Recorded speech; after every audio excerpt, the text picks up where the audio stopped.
एक समय की बात है, भगवान शिव को एक दुखियारी लड़की दिन और रात प्रार्थना किया करती थी। भगवान शिव और माता पार्वती उसकी भक्ति को देखकर उसके कष्टों को हरने के लिए पृथ्वी लोक पर गए और उस लड़की का सारा कष्ट दूर कर दिए। कैसे?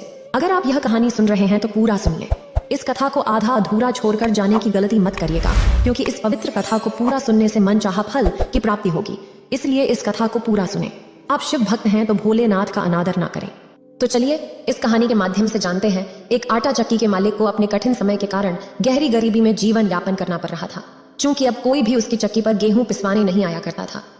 वह इतने गरीब हो गया था कि अपनी पत्नी और बेटी के लिए भोजन भी मुश्किल से जुटा पाता था। चक्की के पीछे एक बड़ा नारियल का पेड़ था और उनका जर्जर घर था। रोजमर्रा की रोटी के लिए उन्हें जंगल में जाकर लकड़ियां काटनी पड़ती थीं। इन लकड़ियों को बेचकर जो पैसा मिलता उसकी से उसके घर का खर्च चलाता। बेहद दुखी होकर जब वह एक दिन जंगल में लकड़ियां काटने गया तो उन्हें एक बूढ़ा व्यक्ति मिला, जिसे उन्होंने इससे पहले उस जंगल में कभी नहीं देखा था। वह बूढ़ा आदमी उस चक्की के मालिक के पास आया और उससे बोला, तू अपनी गरीबी से इतना दुखी क्यों है? मैं तुझे अमीर बना सकता हूँ अगर तू मुझे एक चीज देने का वायदा करे जो मैं तुझसे मांगू। फिर आटा चक्की के मालिक ने सोचा, मेरे पास इस बूढ़े को देने के लिए है ही क्या? ये मुझसे कौन सी मेरी जायदाद ले जाएगा? वह पहले ही अपनी गरीबी से बहुत दुखी था। उसने अमीर बनने के लालच में बिना कुछ सोचे समझे बात मान ली और वह चीज देने का वायदा भी कर लिया जो वह मांगेगा।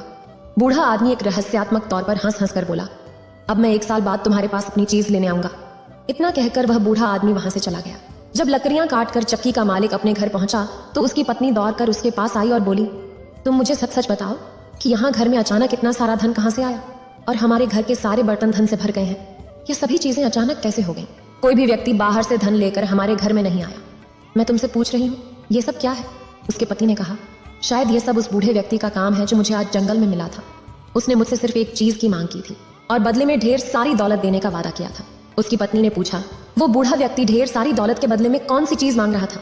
चक्की के मालिक ने लापरवाही से कहा, शायद वो चक्की के पीछे वाला नारियल का पेड़ चाहता होगा। लेकिन उसकी पत्नी बहुत ही बुद्धिमान थी। उसे समझ आया कि कोई इतनी बड़ी दौलत के बदले में सिर्फ नारियल का पेड़ क्यों चाहेगा।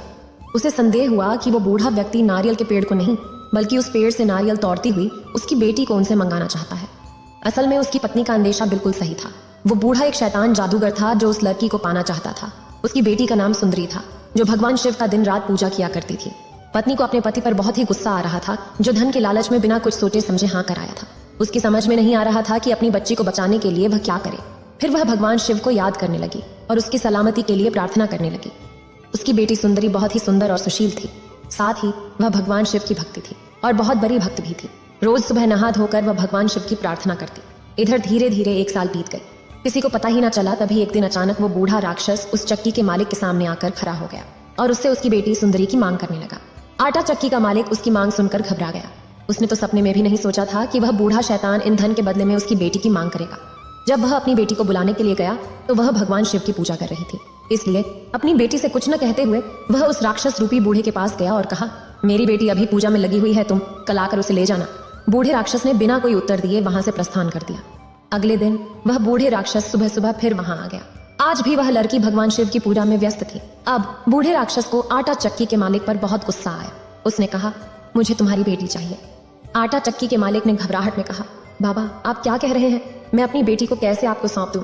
बूढ़े राक्षस ने कहा, ठीक है, अगर तुम मेरी बात नहीं मानोगे तो मैं तुम्हारी गर्दन धड़ से अलग कर दूंगा या तुम्हें अपने साथ ले जाऊंगा। बूढ़े राक्षस की ये बातें सुनकर आटा चक्की के मालिक को बहुत डर गया, क्योंकि वह मरना नहीं चाहता था।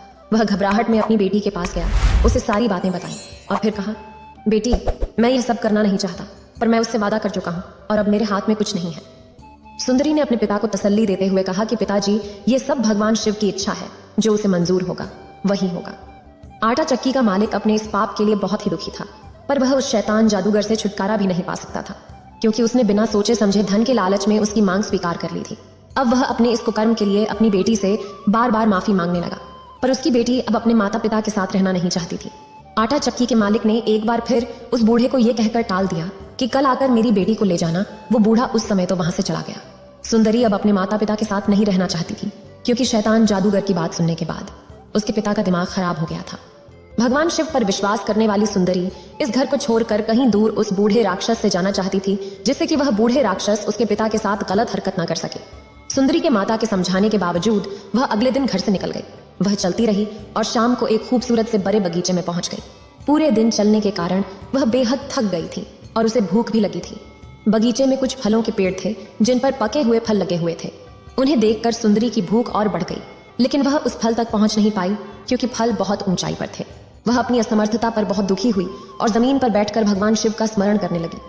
इसी बीच एक खूबसूरत लड़की अचानक से उसके सामने प्रकट हुई और कहा, मैं तुम्हारी सहायता के लिए आई हूँ। तुम्हें भूख लगी है और तुम उस पेड़ के पके हुए फल खाकर अपनी भूख मिटाना चाहती हो। मैं अब तुम्हारे लिए कुछ पके हुए फल लेकर आती हूँ। यह कहकर वह खूबसूरत लड़की कुछ फल तोड़कर लाई और अपने हाथों से उसे खिलाने लगी। बगीचे का मालिक यह सब देख रहा था और डर के मारे चुप था। उसे लगा कि निश्चित ही यह कोई भूत है जो बगीचे में घुस आया है। सुंदरी की भूख जब शांत हुई तो उसने उस लड़की को हृदय से धन्यवाद दिया और वहां से उठकर झाड़ियों में छुपकर सोने के लिए चली गई। अगले दिन जब उस बाग का मालिक, जो कि एक सुंदर सा राजकुमार था, उस माली के पास पहुंचा तो माली ने उसे वह अनहोनी घटना सुनाई। पर राजकुमार को उस पर विश्वास नहीं हुआ क्योंकि आज तक उस बाग में कोई भी भूत प्रेत नहीं आया था। उसे लगा कि उसके माली ने जरूर ही कोई सपना देखा होगा, पर माली अपनी बात पर डटा रहा। उसने अपनी दोनों आंखों से सब कुछ जो देखा था। राजकुमार बोला, ठीक है, आज रात मैं भी तुम्हारे साथ इस बगीचे में छुपकर देखूंगा कि सचमुच कोई भूत भी है या नहीं। सारे दिन चुपचाप सुंदरी घनी झाड़ियों में छुपकर बैठी रही। जैसे ही थोड़ा अंधेरा होने लगा तो वह झाड़ियों से निकलकर फलों के पेड़ के पास पहुंची और भगवान शिव से प्रार्थना करने लगी। भगवान शिव ने उसकी प्रार्थना सुन ली और कल वाली सुंदर लड़की 3-4 फलों को लेकर उसके पास पहुंची और उसे अपने हाथों से खिलाने लगी। जैसे ही फल खत्म हुए वैसे ही राजकुमार, जो माली के साथ एक बड़े से पेड़ के पीछे छुपा हुआ था, झट से बाहर आया और बोला, तुम लोग कौन हो? तुम इस संसार के लोग हो या किसी और? संसार की सुंदरी उस अजनबी को देखकर डर गई और गिड़गिड़ाते हुए बोली, मैं इस संसार में एक अभागी लड़की हूँ। आज भगवान शिव के अलावा सभी ने मुझे इस संसार में अकेला छोड़ दिया है। राजकुमार जब उस सुंदरी के पास पहुंचे तो वहां वह खूबसूरत लड़की नहीं थी, केवल सुंदरी ही वहां उपस्थित थी। राजकुमार ने देखा कि सुंदरी अत्यंत सुंदर थी और उन्हें उस पर करुणा आ गई। उन्होंने सुंदरी को अपने साथ राजमहल ले जाकर अपनी मां से मिलवाया। मां के आग्रह पर राजकुमार ने सुंदरी से शादी कर ली। भगवान शिव में गहरी आस्था रखने वाली सुंदरी के जीवन में खुशियां लौट आईं। भगवान शिव के आशीर्वाद से यह संपन्न हुआ। कुछ समय बाद राजकुमार को एक दूसरे राज्य के लिए जाना पड़ा और वे सुंदरी को अपनी मां की देखभाल में छोड़कर चला गया। बाद में सुंदरी ने एक सुंदर पुत्र को जन्म दिया। राजकुमार की मां ने यह सुखद समाचार एक चिट्ठी में लिखकर अपने बेटे को भेजने के लिए एक दूत को भेजा, लेकिन रास्ते में वह दूत थक गया और आराम करने लगा। उसी समय बूढ़ा राक्षस, जो हर पाल उस सुंदरी का निगरानी कर रहा था, जब वह दूत उस बूढ़ा राक्षस के पास से गुजरा तब वह चुपके से उस चिट्ठी को बदल दिया, एक ऐसी चिट्ठी के साथ जिसमें लिखा था कि सुंदरी ने एक अपंग बच्चे को जन्म दिया है। जब राजकुमार ने पत्र को पढ़ा तो उसे खुशी की जगह गहरा दुख हुआ। उसने सोचा कि ठीक है, कोई बात नहीं, वह इस बच्चे का इलाज करवाकर उसे स्वस्थ कर देंगे। उसने अपनी माँ को एक पत्र लिखकर बताया कि चिंता करने की कोई जरूरत नहीं है, वह उन दोनों की देखभाल करे जब तक मैं घर वापस नहीं आ जाता। लेकिन जब वह दूत जाते समय अपने पुराने स्थान पर आराम करने के लिए बैठा तो उसे नींद आ गई। इसी दौरान वही शैतान बूढ़ा राक्षस वहां आया और उसकी जगह पर एक और पत्र रख दिया। इस नए पत्र में लिखा था कि माँ और बेटे को मार डालो। जब अगले दिन दूत ने यह पत्र राजमाता को दिया तो वह इसे पढ़कर स्तब्ध रह गई, सोच में पड़ गई कि उसका बेटा अपने बेटे और पत्नी को मारने की बात कैसे लिख सकता है। उसने अपनी बहू से बहुत प्यार किया करती थी और उसे और उसके पुत्र को सुरक्षित रखने की इच्छा रखी। इस कारणवश उसने यह महत्वपूर्ण जानकारी अपनी बहू से साझा की। सुंदरी को इस पत्र पर भरोसा करना कठिन लगा, लेकिन राजमाता के निर्देशानुसार वह अपने बच्चे को लेकर महल से बाहर चली गई।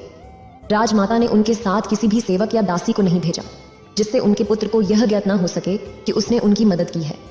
जब सुंदरी एक पेड़ के नीचे विश्राम करने लगी तो उसे भगवान शिव का स्मरण हुआ, क्योंकि अब वे ही उनका एकमात्र सहारा थे। उसने भगवान शिव की गहराई से प्रार्थना की।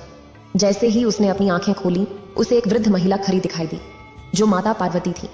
उस महिला ने कहा, डरो मत बेटी, मेरे साथ चलो, मेरे पास एक छोटा सा घर है, मैं तुम्हें वहां ले चलूंगी। सुंदरी ने अपने बच्चे को गोद में लिया और उस छोटे घर की ओर बढ़ चली।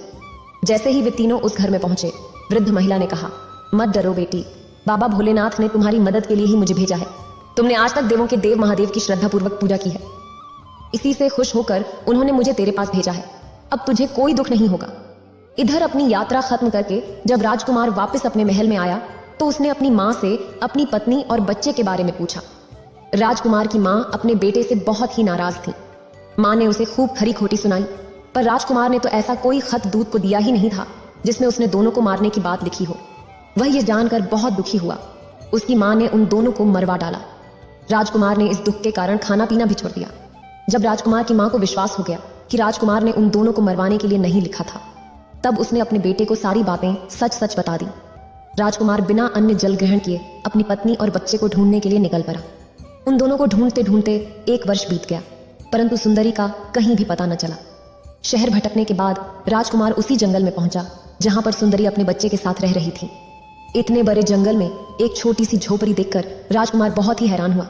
उसने डरते डरते उस दरवाजे को खटखटाया तो एक बूढ़ी औरत ने दरवाजा खोला, जो माता पार्वती रूप बदल कर रह रही थी। वह राजकुमार को देखते ही बोली, आइए राजकुमार, इस छोटे से घर में आपका स्वागत है। आप यहाँ कैसे पहुंचे? राजकुमार ने कहा, मैं लंबे समय से अपनी पत्नी और बच्चे की खोज में हूं, लेकिन अब तक उनका कोई सुराग नहीं मिला है। उस बूढ़ी औरत ने राजकुमार के सामने खाने पीने की विभिन्न चीजें पेश की, पर राजकुमार ने कुछ भी नहीं खाया। उसने कहा, मेरा खाने का कोई मन नहीं है, मैं यहाँ थोड़ी देर के लिए आराम करना चाहता हूँ। बूढ़ी महिला ने कहा, बिल्कुल राजकुमार, आप इस बिस्तर पर आराम करें। राजकुमार ने बूढ़ी महिला की अनुमति पाकर बिस्तर पर आंखें बंद करके लेट गया। फिर उसने अंदर से कुछ बातें करने की आवाजें सुनी। बूढ़ी महिला कह रही थी, बाहर जाओ और देखो, तुम्हारा पति और इस बच्चे का पिता तुम दोनों की खोज में यहाँ तक आ पहुंचा है। तुम जाकर उससे मिलो। उसी समय उसे किसी के आने की आहट सुनाई दी। राजकुमार ने तुरंत अपनी आंखें फिर से बंद कर लीं। इतने में वह सुंदरी धीरे धीरे राजकुमार के पास आई और उसे पहचानने की कोशिश करने लगी, परंतु राजकुमार ने अपनी पत्नी को पहचान लिया और सुंदरी ने भी अपने पति को पहचान लिया। वह बोली, मैं तुम्हारी दुर्भाग्यशाली पत्नी हूं और यह हमारा दुर्भाग्यशाली बेटा है। राजकुमार यह सुनकर खुशी से रोने लगा और उसने उस बुढ़िया औरत को और भगवान शिव को धन्यवाद किया। फिर अपने बेटे और पत्नी के साथ वापस महल लौट आया, जहां राजमाता ने उनका भव्य स्वागत किया। वहीं इतनी कोशिशों और षड्यंत्रों के बावजूद वह बूढ़ा राक्षस सुंदरी को प्राप्त नहीं कर पाया और न ही उसे कोई हानि पहुंचा पाया, क्योंकि भगवान शिव की छत्र छाया में वह सुंदरी थी। अब बूढ़ा राक्षस को यह एहसास हो गया कि जिस सुंदरी को भगवान शिव और माता पार्वती का आशीर्वाद हो, उसका कोई कुछ नहीं कर सकता है और उसे पाना असंभव है। इसलिए उसने सुंदरी को अपने दिमाग से निकाल दिया और उसकी जिंदगी से दूर भागना चाह रहा था। तभी भगवान शिव उस बूढ़ा राक्षस का वध कर दिए। अब सुंदरी अपने पति के साथ रहकर एक सुखी जीवन व्यतीत करने लगी। फिर भगवान शिव और माता पार्वती यह देखकर कैलाश पर्वत के लिए चल पड़े। इस वीडियो को बोलते समय कोई त्रुटि हो तो मैं क्षमा चाहती हूँ। उम्मीद है आप सभी को यह वीडियो अच्छी लगी होगी। अगर आप शिव के सच्चे भक्त हैं तो चैनल को सब्सक्राइब और वीडियो को लाइक करके कमेंट में हर हर महादेव लिख दीजिए।